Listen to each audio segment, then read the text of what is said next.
Welcome to The Debrief. I'm here with The Hill's editor-in-chief, Bob Cusack. Welcome, Bob. Hey, Robby. All right, let's get right to it. 6 years of former President Trump's tax returns will be made public. The House Ways and Means Committee voted Tuesday night to release the returns, which date from 2015 to 2020 and will be redacted to remove bank account information, of course, and also Social Security numbers. Now, Trump broke with decades-long precedent by not releasing his tax returns during his presidential campaign. And while there is no federal law requiring it, there is a presidential audit policy by the IRS. So the Trump tax returns have been, I think, the holy grail for the media for a long time. And now it sounds like we're going to finally get them. We're good, and I'm actually impressed and surprised there haven't been more leaks from the Ways and Means Committee. The chairman of that committee, Richard Neal, noted that. But here we have an audit program that had not been working. So Trump, according to Democrats who've reviewed that, said, listen, he was not audited. This should be an annual audit program for presidents. And this is a long saga. Republicans saying this is a slippery slope, using the IRS certainly as a boogeyman and saying now this is a terrible precedent for everyday Americans. Well, and that's something Republicans have complained about with the IRS in the past. I remember the whole going after conservative nonprofits. That whole news cycle, the weaponizing of the IRS and the funding of the IRS was recently a political issue. Right, and the big issue is 87,000 new IRS agents, and that's the new Republican majority in the House is going to be targeting those agents. Now, I don't think Democrats back off on that, but that's where it is. We still don't. We'll find out more from these Trump tax returns, but it has been the holy grail. You know, Rachel Maddow got a couple pieces of it years ago. She didn't get much, though. She made it sound like it was interesting. It was not interesting. I agree with that. So will there be more interesting stuff, more smoking guns? Remains to be seen. But finally, at the last second, because remember, Democrats are not going to be in power of the House, they finally got it done. And I heard some people saying, well, this sets a bad precedent because what if Republicans use it to get Democratic tax returns, but Biden released his tax returns? So I don't understand that at all. Yeah, and they're not going to go after regular people. Now, Republicans are using that as a talking point, but at the same time, this took 6 years to get, a lot of legal fights. They barely got him, but they did get him. I was wondering whether it would ever happen. But clearly, this is going to be another question for Donald Trump on the campaign trail, when he's on the campaign trail, about, wait a minute, you said you were audited, but you actually weren't.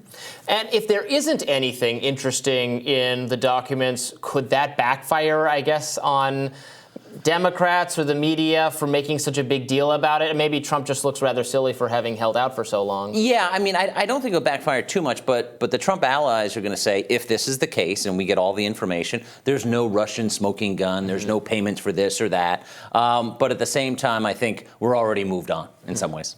Well, members of the House January 6th Select Committee are ramping up pressure on federal prosecutors to indict President Trump. Earlier this week, the committee referred 4 charges to justice for Trump's actions in the lead up to January 6th, but Senate Democrats are saying not so fast.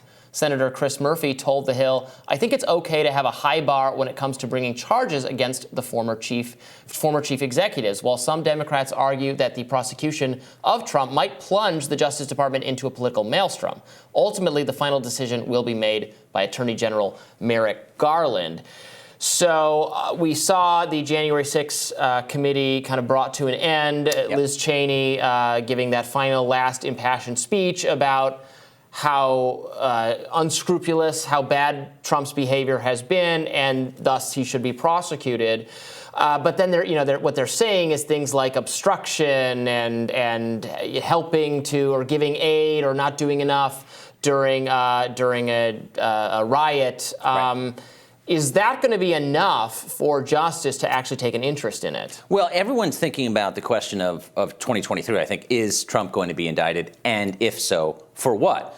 Okay, that's the beginning of the story. The end of the story is what prosecutors think about. Can we win the case? Because you knew Trump is going to fight it. And as far as this story, Democratic senators saying, well, I think the evidence is compelling, as does Mitch McConnell to some degree, but they worry about making Trump a martyr. And as Trump has said, well, listen, if you attack me, it strengthens me. So therefore, it could backfire on Democrats, and even though you had the special counsel deciding, as you said, this is Merrick Garland's call at the end of the day. There's some insider DOJ stuff, but Garland is the one who heads the department. he's got to make the call. I think you saw this phenomenon a little bit with the documents at Mar-a-Lago, the FBI raid, because what I saw in the wake of that was a greater rallying around Trump among kind of Republican people. Virtually across the board in conservative media, the talking points were, this is improper, how dare they do this, this is a new escalation of deep state authority, of Biden trying to crush his enemies. That's a great point. You heard that all across the board.